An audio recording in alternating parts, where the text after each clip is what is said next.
नमस्कार, जय हिंद। स्वागत है आपका हमारे इस नए से वीडियो में। तो आज के हम कुछ क्वेश्चन लाए हैं जो जीए से रिलेट करता है। तो पहला क्वेश्चन है, what is the purest form of national income. देखो, ये नेशनल इनकम के पार्ट होते हैं। नेशनल इनकम की आज पूरा वीडियो आपको लाएंगे, बताएंगे। उससे पहले आपको एक क्वेश्चन दे रहे हैं, अगर वो कर लेते हैं तो ठीक है, नहीं कर पाते तो आज पूरी समझा के जाएंगे आपको। यहाँ पर पूछ रहा है what is purest form of national income. National income का जो शुद्ध फॉर्म होता है वो क्या होता है? जीडीपी होता है, जीएनपी होता है, एनडीपी होता है या एनएनपी होता है? आपको जवाब देना है कमेंट में। तो हम शुरू करते हैं। आज आपको 4 टॉपिक समझाएंगे हम। चारों को आप रिवाइज कर लीजिएगा, आपको समझ में आ जाएगा। सिर्फ 2 मिनट अपना निकाल के दीजिए। हम पहली बात करेंगे जीडीपी की, और उसके बाद जीएनपी की, एनडीपी की, एनडीपी की, एनएनपी की। यही 4 टॉपिक को हम बात करेंगे और एकदम बेस्ट तरीके से आपको बताएंगे। केवल और केवल आपका 2 से 3 मिनट लेंगे। जीडीपी क्या होता है? ग्रॉस डोमेस्टिक प्रोडक्ट होता है। ग्रॉस डोमेस्टिक जो होता है सकल घरेलू उत्पाद। देखो, हिंदी और अंग्रेजी के चक्कर में मत पड़ो, समझने का कोशिश करो। सकल घरेलू उत्पाद, तो सकल घरेलू उत्पाद में क्या होता है और ये क्या होता है?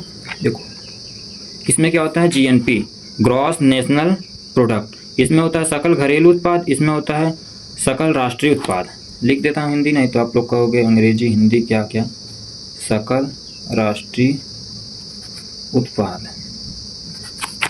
और एनडीपी क्या होता है? Net domestic product. शुद्ध जो नेट होता है, शुद्ध काम करते हैं यहाँ पर, तो नेट डोमेस्टिक प्रोडक्ट। तो इसे लिख लेना शुद्ध घरेलू उत्पाद। फिर उसके बाद आगे ये है एनएनपी, नेट नेशनल प्रोडक्ट। बस हो गया।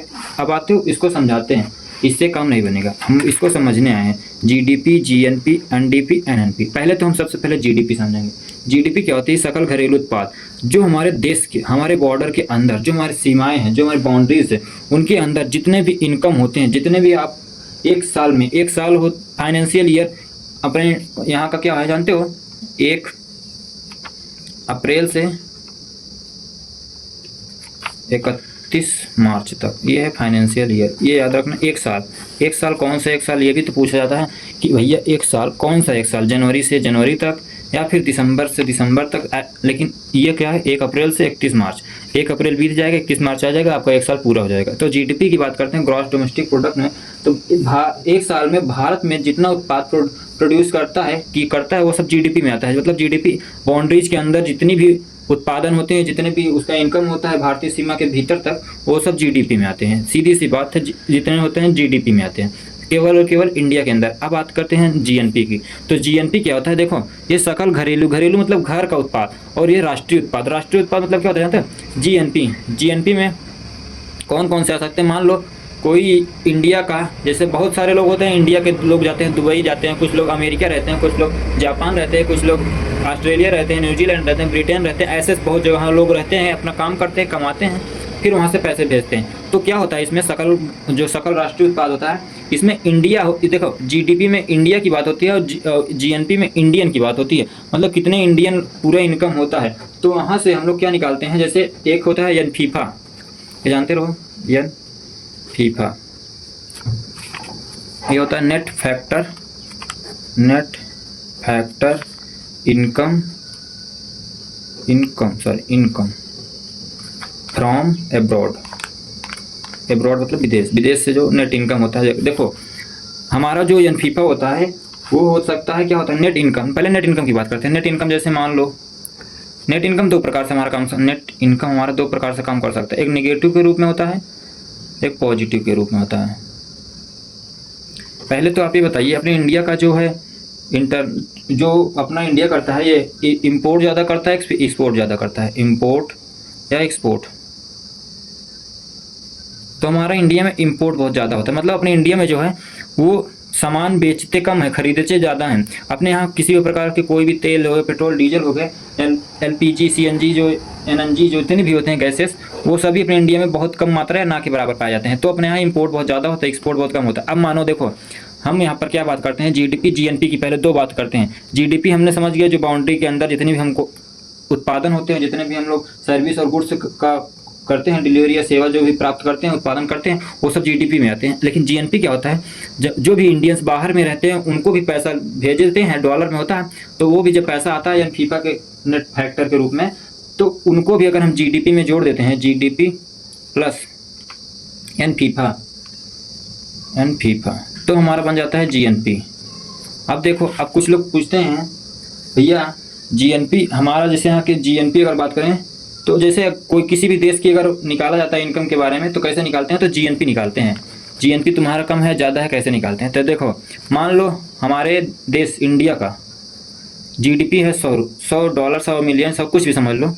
एक उदाहरण लो, 100 मतलब 100 करोड़, 100 ट्रिलियन, चाहे जो समझो, पहले हम 100 लेते हैं। मान लो हम लोग 100 लिए, और जो एनफीफा है नेट जो वहाँ से आते हैं, तो इनकम अगर बाहर से लिया जाए, अगर एनफीफा हमारा नेट निकाला जाए, मान लो नेट एनफीफा हमारे एनफीफा यहीं पर निकाल लेते हैं। मान लो हमारा इंडिया का 100 रुपये है एक्सपोर्ट, तो इंपोर्ट कितने का है 120 का। देखो हमारा इंडिया बेचता 100 का है, खरीदता 120 का है, तो फ़ायदा हुआ या घाटा हुआ। 100 रुपये का बेचता है कोई भी सामान और 120 रुपये तो खरीदता है, तो 20 रुपये का तो घाटा हुआ। तो नेट होता है जो एनफीफा के रूप में होता है, तो नेट क्या हुआ -20 हुआ, तो प्लस -20 करोगे तो यहाँ पर 80 आ जाएगा। तो 80 अगर बात करें, चाहे रुपये लो चाहे जो लो, यहाँ पर अगर 80 आ गए तो क्या हुआ हमारे, देखो जीडीपी 100, मतलब हमारे यहाँ का जो इनकम 100 था जीडीपी, लेकिन हम लोगों ने एनफीफा जब जोड़ा, पूरा नेट इनकम जोड़ी, तो हमारा उससे भी कम हो गया। तो इसका मतलब कि हमारे यहाँ का इंपोर्ट तो ज़्यादा है, एक्सपोर्ट कम है। तो अगर हमको अपने जीएनपी को बढ़ाना है तो सबसे पहले हमको एक्सपोर्ट को बढ़ाना होगा, हमको विदेशों से सामान कम खरीदना होगा और यहाँ के सामानों को वहाँ पर, जैसे अपने यहाँ के जैसे चीन हो गया, चीन के जीएनपी बहुत ही ज़्यादा है क्योंकि उसका जीडीपी भी ज़्यादा है और एनफीफा उसका पॉजिटिव आता है, निगेटिव होता तो उसको भी घाटे में जाता। तो इस हिसाब से हमारे देश का जीडीपी ज़्यादा है लेकिन जीएनपी कम है, क्योंकि देखो जीडीपी 100 है तो जीएनपी आता है 80। अब आते हैं एनडीपी एनएनपी। एनडीपी एनएनपी क्या होता है, देखो एक होता है जैसे हाथ से होता है, जैसे कोई भी मशीन खरीदते हो, कोई भी आप कारखाना चलाते हो तो कुछ दिन खर्च पानी उसमें लगता है। जैसे आप मशीन ही चलाते हो तो उसमें खर्च लगता है, ऐसा नहीं कि आप खरीद ले तो कभी आपको खर्च नहीं देना पड़ेगा, या फिर उसमें डिप्रिसिएशन होता है।